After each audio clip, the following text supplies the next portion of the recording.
God bless you. परमेश्वर आप सबको आशीष और बरकत दे।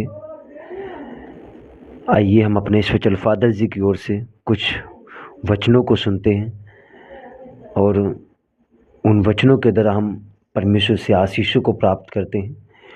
तो आइए हम अपने स्पिरिचुअल फादर जी की ओर से परमेश्वर कुछ वर्डों को सुनते हैं। देखा, परंतु सप्ताह के पहले दिन बड़े भोर को वे उन सुगंधित वस्तुओं को जो उन्होंने तैयार की थी लेकर कब्र पर आई। उन्होंने पत्थर को कब्र पर से लुढ़का हुआ पाया, पर भीतर जाकर प्रभु यीशु का सब उनकी बॉडी को ना पाया। जब वे इस बात से भौचक्की हो रही थी तो देखो, दो पुरुष झलकते हुए वस्त्र पहने हुए उनके पास आ खड़े हुए। जब वे डर गईं और धरती की ओर मुंह झुकाए रहीं तो उन्होंने उनसे कहा, तुम जीवते को मरे हुओं में क्यों ढूंढती हो? वह यहाँ नहीं है परंतु जी उठा है। स्मरण करो कि उसने गलील में रहते हुए तुमसे क्या कहा था कि अवश्य है कि मनुष्य का पुत्र पापियों के हाथ पकड़वाया जाए और क्रूस पर चढ़ाया जाए और तीसरे दिन वो जी उठे। हालेलुया। कई भविष्यवाणियों में परमेश्वर ने पहले ही बोला था कि मैं इसलिए आया हूं कि मैं मारा जाऊं, गाड़ा जाऊं और तीसरे दिन तुम्हारे लिए मैं जी उठूं। हालेलुया।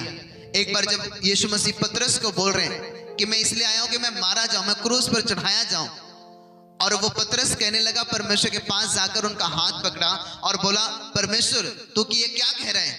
कभी ऐसा तेरे साथ ना हो, तू कभी क्रूस पर ना चढ़े। यीशु मसीह ने उसकी ओर देखा और उसे डांटा, बोला, दूर हो जा शैतान, क्योंकि तू मेरे लिए ठोकर का कारण है, क्योंकि तू मनुष्यों की बातों पर मन लगाता है तो परमेश्वर की बातों पर मन नहीं लगाता। हालेलुया। अब आप सोच के देखो कि परमेश्वर ने ऐसा उसको क्यों बोला? क्योंकि एक कॉलिंग होती है, एक बुलाहट होती है हर एक व्यक्ति के जीवन में। बाइबल कहते कि परमेश्वर का वचन कहता कि गर्भ में रचने से पहले मैंने तुझ पर चित्त लगाया और उत्पन्न होने से पहले मैंने तेरा अभिषेक कर दिया। हालेलुया। आप फॉर्म में नहीं आए थे, पेट में, मतलब आप अभी पेट में हो ही नहीं। लिखा है, यही तो वचन कह रहा, तुझे रचने से पहले मैंने तुझ पर चित्त लगाया। हालेलुया। वचन देखो कितना सामर्थ्य परमेश्वर कैसे कह रहा है कि गर्भ में तू रचा ही नहीं गया था, उससे पहले तू मेरे मन में था, मेरे माइंड में था, मेरी इमेजिन में था। अब जब वो सोच रहा होगा, या आप कुछ चीजों को बनाते हैं, आप खाना बनाते हैं, खेत को तैयार करते हैं, कुछ सोचते हैं कि हम इसमें ये करेंगे, वो करेंगे, इसके द्वारा ये काम होगा। वैसे जब परमेश्वर ने आपको बनाया है तो उसने कुछ सोचा है कि इस धरती पे जाके तुम ये काम करोगे। आमीन। पर उसने कोई चाबी नहीं सेट की है तुम्हारे लाइफ में। आमीन। उसने कोई चाबी नहीं सेट की है कि नहीं तुमको अब यही करना पड़ेगा। नहीं, परमेश्वर ने तुम्हें रास्ते दिए हैं। आमीन। परमेश्वर ने कहा, मैंने तेरे आगे आशीष को रखा है, मैंने तेरे आगे श्राप को रखा है, अब तू चुन ले कि तुझे किधर जाना है। हालेलुया। और यही वचन कहता है कि यीशु मसीह ने कई बार अपने विषय में बोला। एक बार उन्होंने कहा कि इस मंदिर को तुम ढा दो और मैं तीसरे दिन फिर इसे खड़ा कर दूंगा। लोगों ने कहा, ये क्या बात कर रहे हैं? इस मंदिर को तो 46 साल लगे बनाने में, जो इजराइल में मंदिर है उसकी बात कर रहा हूं मैं, और ये 3 दिन में कैसे इसको ढा देगा और 3 दिन में कैसे इसे बना सकेगा, जबकि इसको बनाने में 46 साल लगे। पर वो नहीं जानते थे कि परमेश्वर उस मंदिर की बात नहीं कर रहा था, बल्कि वो अपनी देह के मंदिर के विषय में बात कर रहा था। आमीन। कि अगर तुम मुझे मार दोगे, एक दिन क्रूस पर तुम मुझे चढ़ा दोगे, लेकिन तीसरे दिन मैं फिर जी उठूंगा। आमीन। कई बार परमेश्वर ने कहा कि मैं इसलिए इस संसार में आया हूं कि मैं मारा जाऊं, मैं क्रूस पर तुम्हारे पापों के लिए मैं पूरी कीमत चुका दूं। आपके पापों की पूरी कीमत चुका दी गई है क्रॉस पे। हालेलुया। आपके एक गुनाह, एक चीजों की जो आपके जीवन से हुई है, आपको मालूम हो या ना मालूम हो, एक चीज की कीमत परमेश्वर ने उस क्रूस पर चुका दी है। आमीन।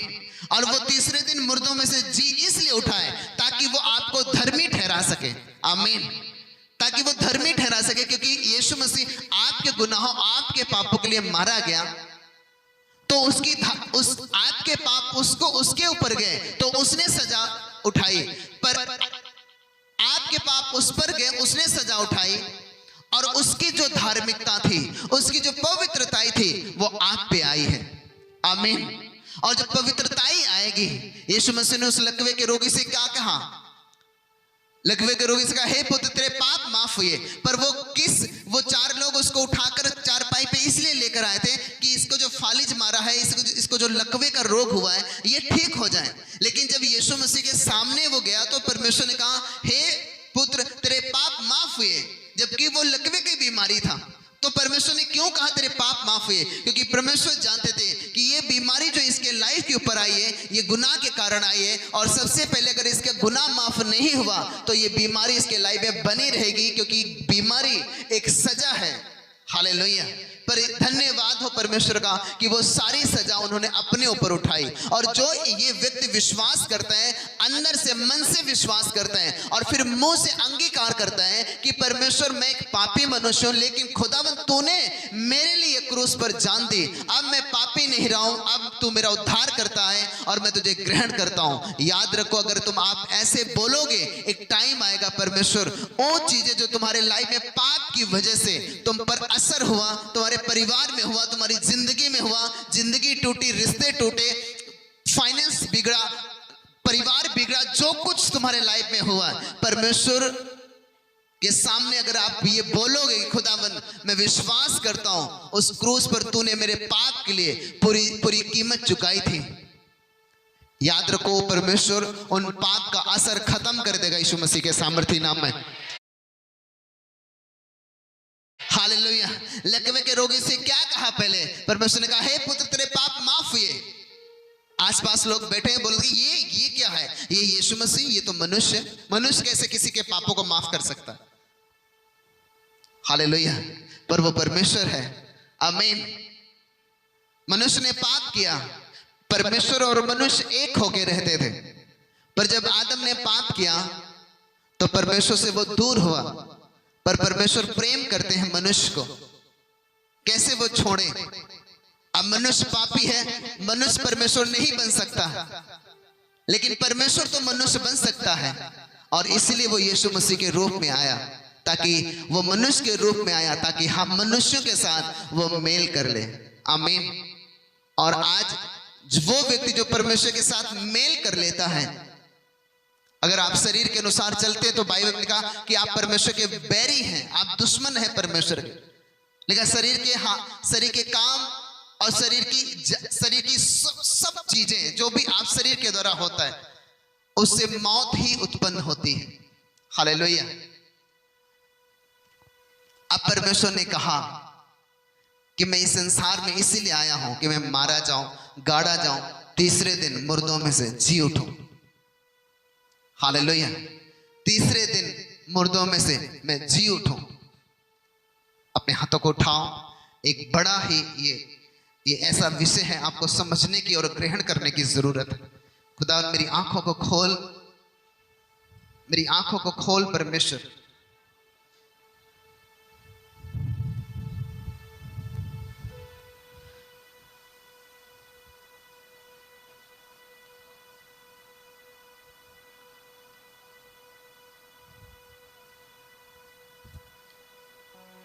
यीशु मसीह के सामर्थी नाम में सब कुछ मांगते हैं।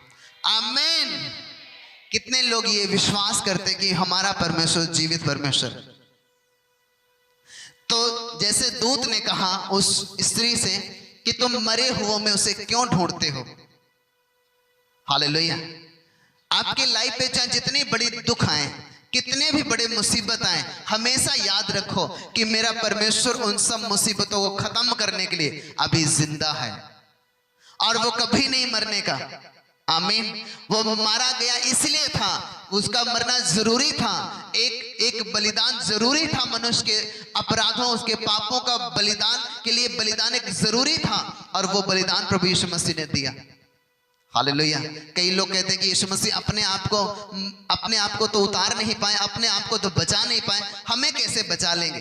वो क्रूस पर चढ़े रहे, अपने आप को तो बचा नहीं पाए। अगर वो उन्होंने अपने आप को बचाया होता, उन्होंने कहा, जीसस ने कहा, मैं अभी पिता से विनती कर सकता हूं और 1,44,000